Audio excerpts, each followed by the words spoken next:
আজকের 2017 সালের এসএসসি পরীক্ষার্থীদের বিদায় অনুষ্ঠানে উপস্থিত সম্মানিত প্রধান অতিথি জনাব রাহাত আহমেদ পিরু, বিদ্যালয় পরিচালনা পরিষদের সভাপতি এবং উপস্থিত অভিভাবক সদস্যবৃন্দ, আমার সহকর্মী শিক্ষকবৃন্দ, বিদায়ী আমার প্রান্তীয় এসএসসি পরীক্ষার্থী ছাত্রীবৃন্দ এবং অন্যান্য ছাত্রীবৃন্দ, আসসালামু আলাইকুম। আজকে আমরা সমবেত হয়েছি এমন একটা অনুষ্ঠানে যেখানে আনন্দ এবং বেদনা দুটা অবিমিশ্র হয়ে আছে এবং আমাদের 2017 সালের 192 জন পরীক্ষার্থী, তাদের আজকে আমরা বিদায় দিচ্ছি। তারা পরীক্ষা দিতে যাচ্ছে এসএসসি, 10 বছরের সাধনার ফলশ্রুতি তাদের এই পরীক্ষা। তাদেরকে আজকে আমরা বিদায় দিচ্ছি, আর তাদের এই সুনামগুলো দেখব না। তারাও এ বিদ্যালয়ে পড়ার জন্য, ক্লাস করার জন্য আর আসবে না।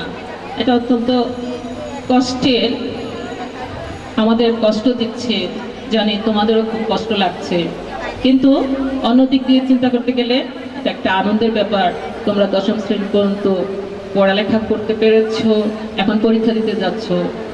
আমি দোয়া করি তোমরা সবাই 192 জন সবাই পরীক্ষায় কৃতকার্য হও, ভালো ফলাফল করো এবং আমরা আমাদের সাধ্যমতো সকল শিক্ষক মিলে তোমাদের সেভাবে প্রস্তুতি নেওয়ার চেষ্টা করেছি।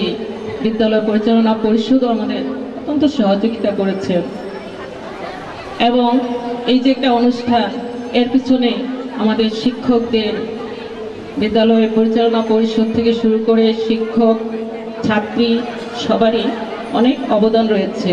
অনেকে অনেক অনেক বেশি পরিশ্রম করেছেন, তারপরে একটা আমরা সুন্দরভাবে তোমাদের বিদায় দিতে পেরেছি। এটা মহান আল্লাহর কাছে শুকরিয়া আমি আদায় করছি এবং তোমরা পরীক্ষা যাতে ভালোভাবে দাও সেজন্য তোমাদের সচেতন হতে হবে। পরীক্ষার দিন, প্রথম পরীক্ষার দিন তোমাদের অত্যন্ত ভালোভাবে যেতে হবে, একটু আগে আগে, এবং তোমাদের যে ওয়ারমার্কশিটের লেখা তোমরা আগে জেএসসি পরীক্ষা যেহেতু দিয়েছো, তোমাদের ইনশাল্লাহ কোনো ভুল হবে না। তোমরা পরীক্ষার হলে গিয়ে ভয় পাবে না। আমাদের পার্শ্ববর্তী আরমানটোলা স্কুলেই তোমাদের সিট পড়বে, সেখানে তোমরা সময় মতো চলে যাবে এবং পরীক্ষার রুটিন আগের দিন দেখে ভালোভাবে সমস্ত কিছু নিয়ে সুন্দরভাবে পরীক্ষাটা তোমরা দেবে। প্রশ্ন পেয়ে একটু ঘাবড়াবে না, একটু পড়ে নিয়ে প্রশ্নটা প্রথমে একটু পড়ে নেবে, পড়ে নিয়ে প্রশ্নের উত্তর দিতে শুরু করবে। যেগুলো কমন আছে সেগুলো ভালোভাবে দিয়ে দেবে আগে আগে, তারপরে অন্যান্য প্রশ্ন বুঝে সব প্রশ্নের উত্তর দিতে হবে। লেখাটা একটু দ্রুত করতে হবে।